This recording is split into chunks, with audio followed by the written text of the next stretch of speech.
Bismillahirrahmanirrahim. Assalamualaikum warahmatullahi wabarakatuh. Wahai sahabat muslim dan muslimah yang dirahmati Allah, semoga rahmat, keberkahan dan ketenangan senantiasa menyelimuti hati-hati yang merindukan cahaya petunjuk. Segala puji hanya bagi Allah, Rabb semesta alam, zat yang maha lembut kepada hamba-hambanya, yang mengangkat derajat orang-orang berilmu beberapa tingkatan, yang menjadikan para ulama sebagai pelita di tengah gelapnya zaman. Kepadanya kita berserah diri, memohon taufik agar lisan ini mampu bertutur dengan adab dan hati ini mampu mengambil ibrah dengan khusyuk. Shalawat dan salam semoga tercurah limpah kepada junjungan kita Nabi Muhammad, penutup para nabi, suri teladan sepanjang masa, juga kepada keluarga beliau, para sahabat dan seluruh pengikutnya hingga hari pembalasan. Pada kesempatan yang penuh harap ini, marilah kita menundukkan hati, menjauhkan sejenak hiruk-pikuk dunia, agar kisah yang akan kita renungi bukan sekadar cerita sejarah, melainkan cermin bagi jiwa yang lalai dan peneguh bagi iman yang mulai rapuh. Kita akan menapaki jejak kehidupan seorang imam besar, Imam Abu Hanifah, seorang hamba Allah yang Allah muliakan dengan keluasan ilmu, kejernihan akal, dan keteguhan prinsip. Semoga kisah hidup beliau sejak kelahiran hingga wafatnya menjadi wasilah bagi kita untuk semakin mencintai ilmu, menjaga amanah, dan istiqamah di jalan kebenaran. Pada tahun 80 Hijriah di kota Kufah yang syarat denyut ilmu dan pergolakan pemikiran, lahirlah seorang anak yang kelak dikenal sebagai Imam Abu Hanifah. Kufah saat itu bukan sekadar kota biasa. Ia adalah simpul peradaban Islam di Irak, tempat para sahabat Nabi dan tabi'in menanamkan warisan ilmu. Di masjid-masjidnya, perdebatan fiqih berlangsung dengan adab. Di sudut-sudutnya, para penuntut ilmu duduk melingkar, mencatat hadits dan menimbang hukum dengan kehati-hatian. Kufah adalah kota yang ditempa oleh dinamika zaman. Ia menjadi pusat pertumbuhan ilmu kalam, fiqih, dan hadits. Di sana persoalan umat yang semakin kompleks menuntut jawaban hukum yang matang dan penuh pertimbangan. Maka Allah menyiapkan kota ini sebagai ladang subur bagi lahirnya seorang imam besar. Di tengah suasana yang penuh gairah keilmuan itulah, seorang bayi bernama Nu'man bin Sabit membuka mata untuk pertama kalinya. Ia terlahir dari keluarga pedagang yang dikenal jujur dan menjaga kehormatan diri. Ayahnya, Sabit, adalah seorang saudagar kain yang berhati lembut dan berhati-hati dalam urusan halal dan haram. Keluarga ini bukan keluarga bangsawan, namun kemuliaan. Mereka terletak pada ketakwaan dan kesederhanaan. Rezeki yang masuk ke rumah mereka disaring dengan rasa takut kepada Allah. Mereka meyakini firman-Nya bahwa Allah itu maha baik dan tidak menerima kecuali yang baik.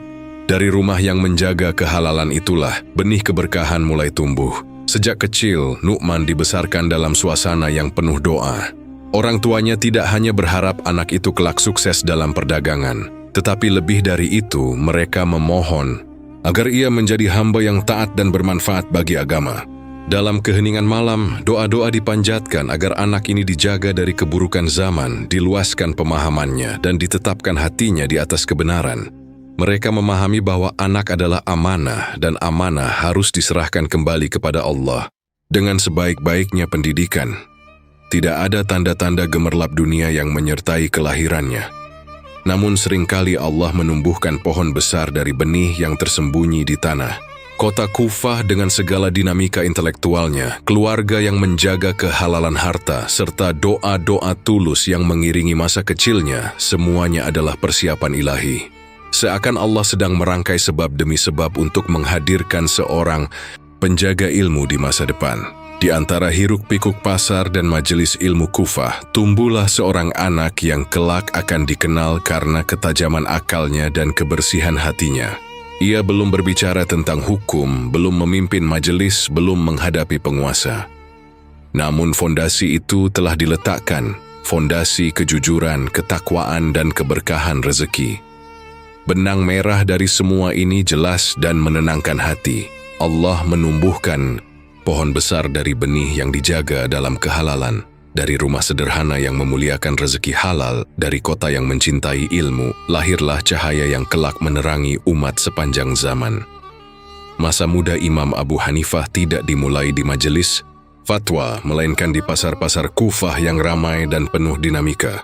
Di antara gulungan kain dan suara tawar-menawar, beliau meniti hari-hari sebagai pedagang, mengikuti jejak ayahnya. Namun di tengah kesibukan dunia itu, ada satu hal yang menonjol, akhlaknya. Ia dikenal bukan sekadar sebagai saudagar yang cerdas, tetapi sebagai pedagang yang jujur, lembut tutur katanya, dan teguh menjaga amanah. Dalam dunia perdagangan, keuntungan seringkali menggoda nurani. Banyak orang tergelincir karena iming-iming laba yang cepat. Namun Nu'man muda memilih jalan yang berbeda. Ia tidak menyembunyikan cacat barang dagangannya. Jika ada kain yang kualitasnya kurang sempurna, ia menjelaskannya dengan terbuka kepada pembeli. Baginya, keberkahan lebih berharga daripada keuntungan sesaat. Ia meyakini bahwa harta yang bersih akan menenangkan hati, sementara harta yang tercampur kebatilan akan menggelisahkan jiwa. Ketelitiannya dalam menjaga halal dan haram bukan sekadar sikap profesional, melainkan cerminan ketakwaan. Ia memahami bahwa setiap dirham yang masuk akan dimintai pertanggungjawaban. Dalam muamalah, ia berhati-hati agar tidak terjerumus pada riba, penipuan, atau ketidakjelasan transaksi. Prinsip kejujuran menjadi fondasi yang kokoh dalam dirinya. Dari pasar itulah ia belajar tentang manusia, tentang keserakahan, tentang kesederhanaan, tentang kebutuhan, dan tentang keadilan. Namun Allah memiliki rencana yang lebih luas. Suatu hari, dalam perjalanan rutinnya, ia bertemu dengan seorang ulama besar Kufah Al-Syabi. Ulama itu memperhatikan kecerdasan dan ketenangan pemuda ini. Dalam percakapan singkat namun bermakna, sang ulama melihat potensi besar yang tersembunyi. Ia bertanya tentang kesibukannya dan mendorongnya untuk menghadiri majelis ilmu. Nasihat itu sederhana tetapi menggugah. Potensi akal dan ketajaman pikirannya tidak seharusnya hanya berputar di pasar, melainkan perlu diasah dalam lingkaran ilmu. Nasihat tersebut menembus hati Nu'man muda. Ia merenung dalam diam. Perdagangan telah membentuk akhlaknya, tetapi jiwanya merindukan sesuatu yang lebih dalam. Ia mulai menghadiri majelis-majelis ilmu, duduk bersama para ulama, menyimak pembahasan tentang hukum dan hikmah. Dari sanalah arah hidupnya perlahan berubah. Pasar tidak lagi menjadi pusat hidupnya, meski nilai-nilai kejujuran yang ia pelajari di sana tetap melekat erat. Perubahan itu bukan berarti meninggalkan dunia, melainkan memurnikan niat. Ia menyadari bahwa ilmu adalah jalan untuk mengabdi lebih luas kepada umat. Kejujuran yang ditempa di pasar menjadi bekal penting dalam memahami hukum-hukum Allah. Hatinya yang bersih dari kerakusan menjadikannya lapang dalam menerima kebenaran. Benang merah dari fase ini begitu terang, kejujuran dunia menjadi gerbang keberkahan ilmu. Allah tidak serta-merta mengangkatnya menjadi imam besar tanpa proses. Ia ditempa terlebih dahulu dalam kejujuran, dalam kesabaran, dan dalam kehati-hatian terhadap halal dan haram. Dari pasar yang sederhana itulah, Allah menyiapkan seorang pemuda untuk memasuki gerbang kemuliaan ilmu yang kelak menerangi umat sepanjang masa. Perjalanan ilmu Imam Abu Hanifah tidak dimulai dengan gemuruh ketenaran, melainkan dengan duduk yang tenang di majelis-majelis kecil Kufah. Setelah nasihat yang menggugah hatinya, ia mulai melangkahkan kaki menuju lingkaran para ulama. Dari seorang pedagang yang jujur, ia kini menjadi penuntut ilmu yang haus akan kebenaran. Kecintaannya kepada Al-Quran tumbuh sebagai fondasi utama. Ia tidak memandang kitabullah sekadar bacaan, tetapi sebagai petunjuk hidup yang harus dipahami maknanya. Ketika membaca firman Allah tentang pentingnya menggunakan akal dan merenungi tanda-tanda kebesarannya, hatinya terdorong untuk menggali lebih dalam. Ia menghafal, mentadaburi, dan berusaha memahami kandungan hukum yang terkandung di dalamnya. Bersamaan dengan itu, ia menekuni hadits-hadits Nabi, menyimak riwayat dengan penuh kehati-hatian agar tidak terjatuh pada kesalahan periwayatan. Di Kufah, ia bertemu banyak ulama besar. Namun di antara semuanya, ada satu nama yang sangat berpengaruh dalam membentuk arah keilmuannya. Hammad ibn Abi Sulaiman. Di bawah bimbingan gurunya inilah Abu Hanifah mendalami fiqih secara sistematis. Ia tidak hanya mendengar tetapi berdialog, bertanya dan merenung. Majelis Hammad bukan sekadar tempat menerima ilmu, melainkan ruang pembentukan cara berpikir yang matang. Bertahun-tahun ia duduk di hadapan gurunya, tidak sebentar, tidak pula tergesa-gesa. Ia memahami bahwa ilmu bukan sekadar hafalan tetapi pemahaman yang mendalam. Kesabarannya tampak dalam ketekunan menghadiri majelis, bahkan ketika perdebatan fikih berlangsung panjang dan melelahkan. Ia menahan diri dari tergesa-gesa mengeluarkan pendapat sebelum benar-benar memahami akar persoalan. Dalam dirinya tumbuh sikap hati-hati yang kelak menjadi ciri khasnya. Proses panjang itu membentuk fondasi metodologi berpikir fikihnya. Ia belajar menimbang dalil, memahami konteks, dan menggunakan akal secara proporsional, tanpa melampaui batas. Dari Al-Quran dan hadits, ia menarik prinsip-prinsip hukum. Dari diskusi dan dialog, ia belajar melihat berbagai sisi persoalan. Ia menyadari bahwa hukum tidak selalu hadir dalam bentuk yang sederhana. Ada keadaan yang menuntut ketelitian dan kebijaksanaan. Dalam perjalanan ini, ia juga belajar tentang adab terhadap guru. Ia tidak mendahului perkataan Hammad, tidak pula merasa paling benar. Bahkan setelah bertahun-tahun bersama, ia tetap memuliakan gurunya dengan penuh hormat. Ketika Hammad wafat, barulah ia tampil menggantikan posisi tersebut, dan itu pun dengan rasa tanggung jawab yang berat. Semua fase ini mengajarkan satu pelajaran yang dalam.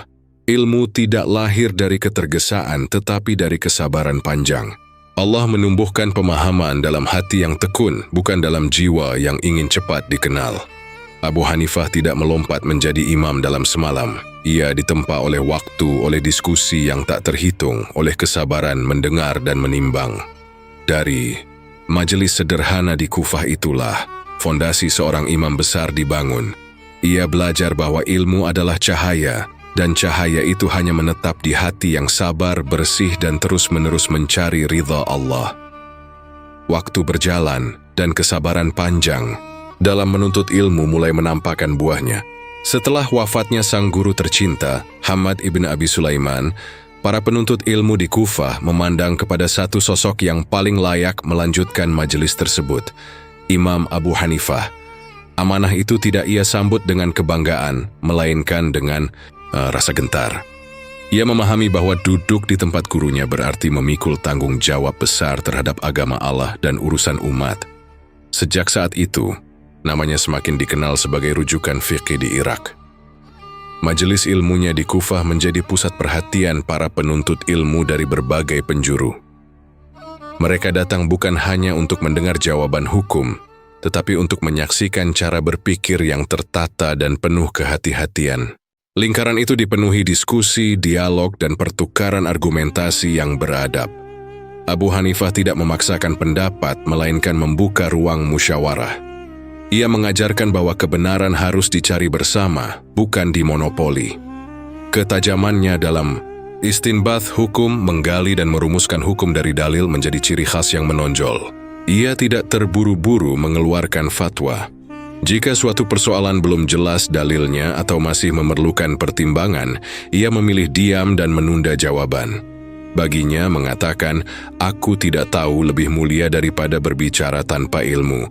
Ia memahami bahwa setiap fatwa adalah amanah yang kelak akan dipertanggungjawabkan di hadapan Allah. Dalam memutuskan hukum, ia menimbang Al-Quran, hadits, serta praktik para sahabat. Ia juga mempertimbangkan kondisi masyarakat dan maslahat yang lebih luas selama tidak bertentangan dengan prinsip syariat.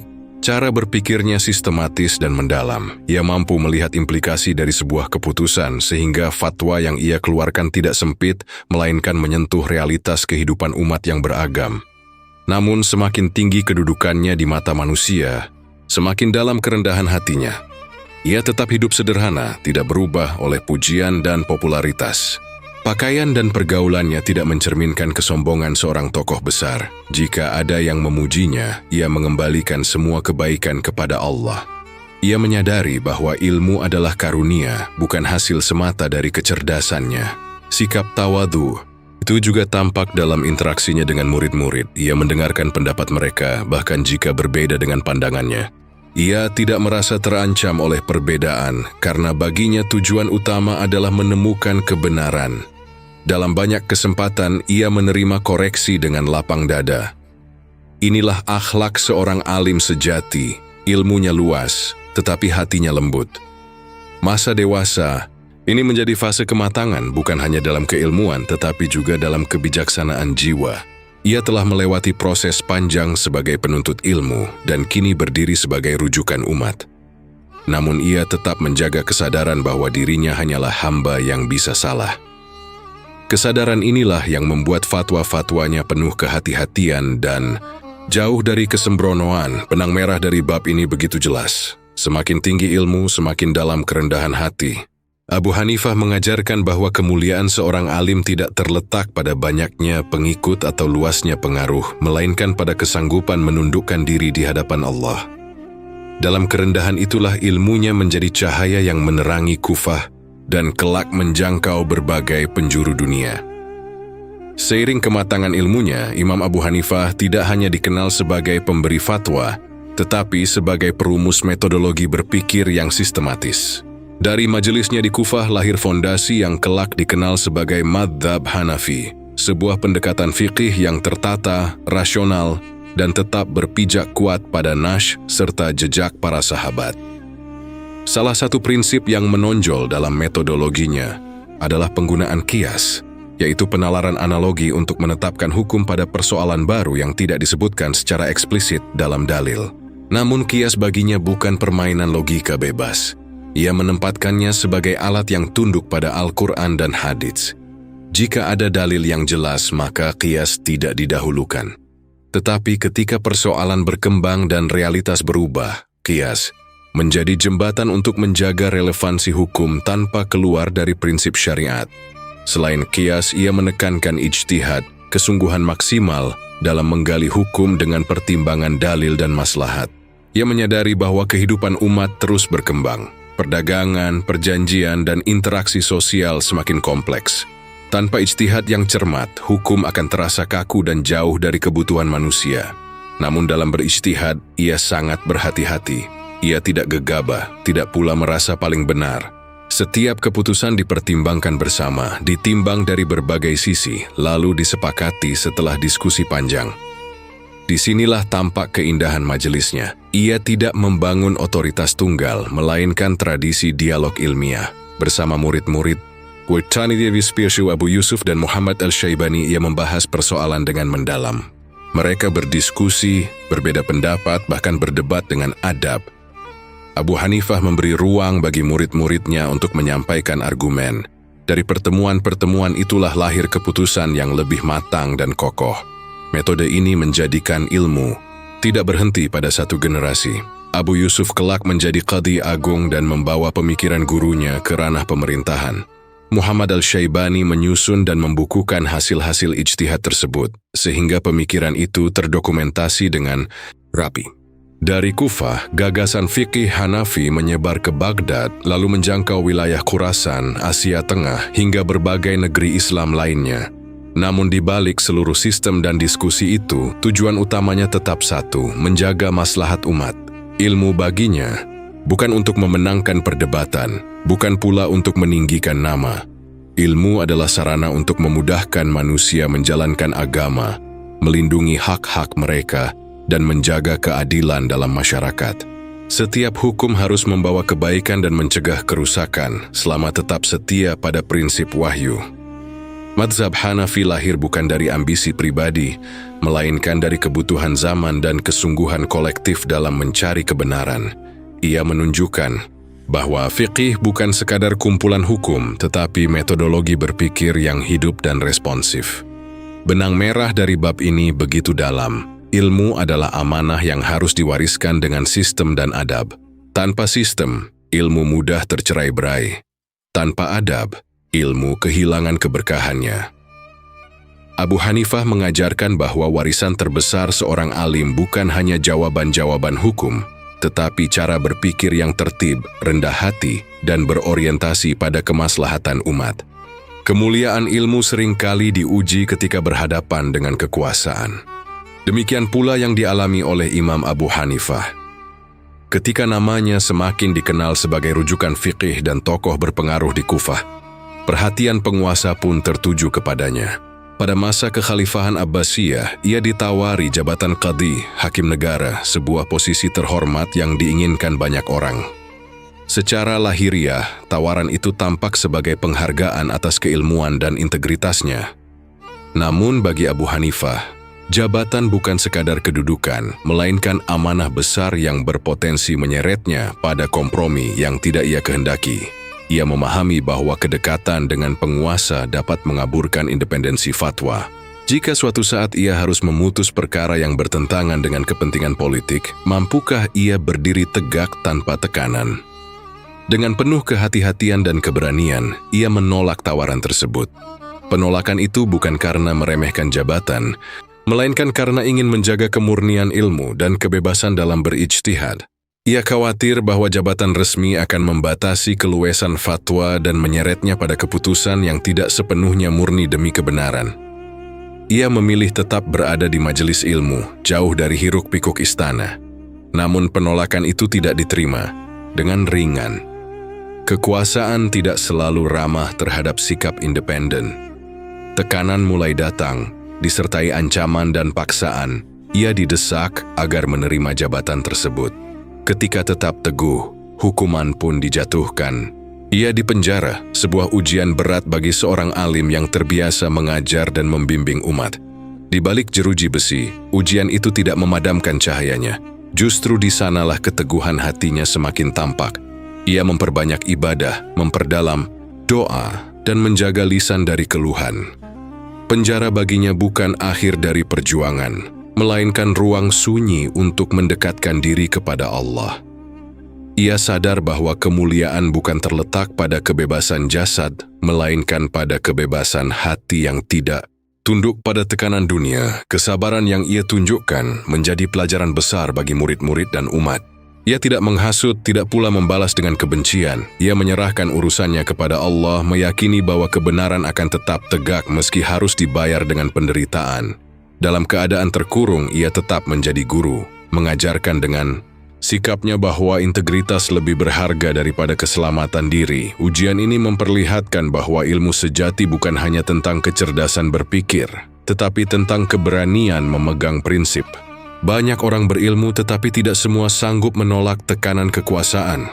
Abu Hanifah menunjukkan bahwa fatwa harus bebas dari intervensi, dan seorang alim tidak boleh menjual pendapatnya demi kenyamanan.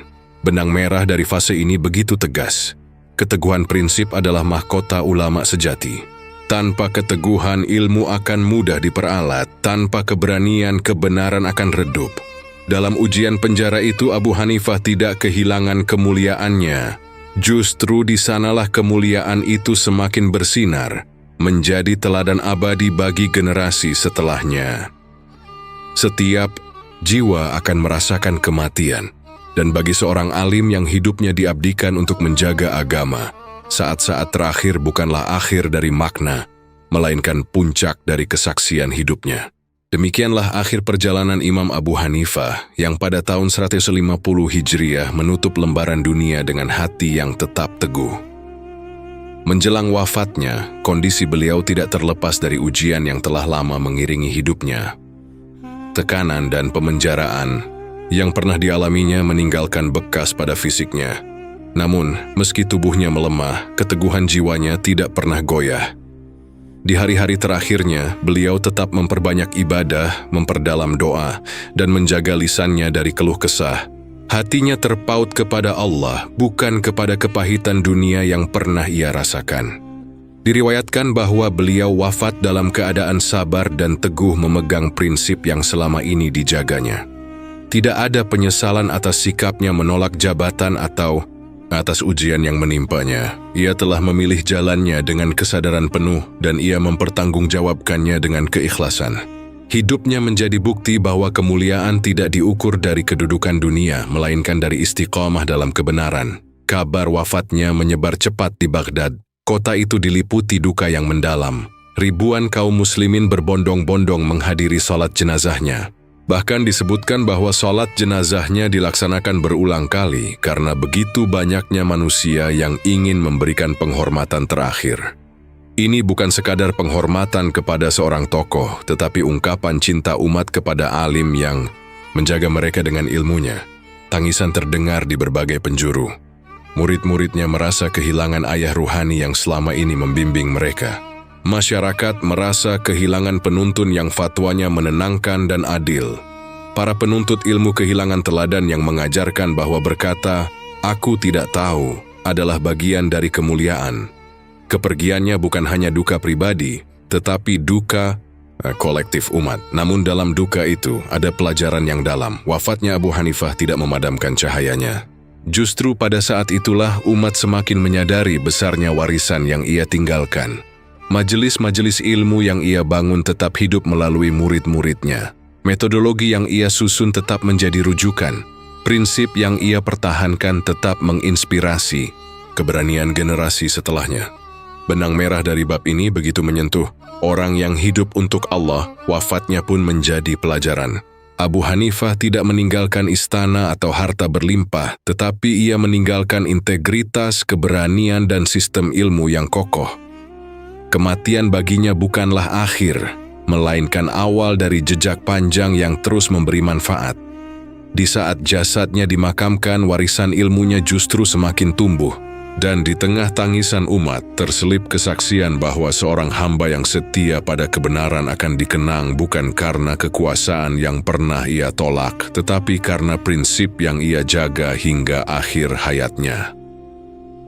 Wafatnya Imam Abu Hanifah bukanlah akhir dari pengaruhnya. Justru setelah beliau tiada, mazhab yang dirintisnya semakin tersebar luas.